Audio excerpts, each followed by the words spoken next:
The first question that comes to mind when reading this novel is, why did these birds go extinct? And then, how did they become extinct? And then, I hope, one of the other questions is, can we do anything about species going extinct? Could anything have been done back in 1844 when these great auks went extinct? And can we do anything now when species go extinct? So those are a few of the questions that I hope comes to mind when one reads this novel. Actually, this novel is not completely non-fiction, and it's not completely fiction. The author, Alan Eckert, did quite a bit of research to find out about these great auks. And it shines through in all the pages of the book. Find out what they looked like, how they bred, how they raised their young, what their size was, what they ate, how they migrated, and why they migrated. And so this book actually has quite a bit of basis in fact.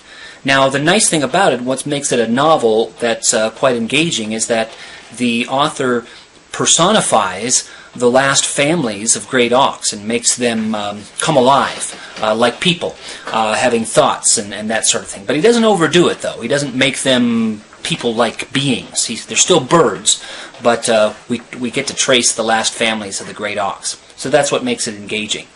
The novel, though, is quite anchored in fact, though, because on June 3, 1844, on the island of Eldey, also known as Fire Island, the last great auks ever known were actually killed, and it's documented who exactly did that and who stepped on the last remaining great auk egg.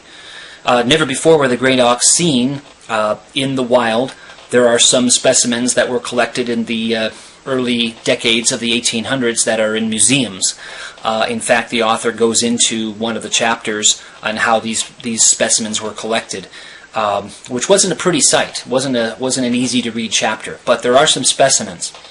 Okay, so why are we so interested in connecting language arts and geography here through novels like The Last Great Auk? That in the next segment.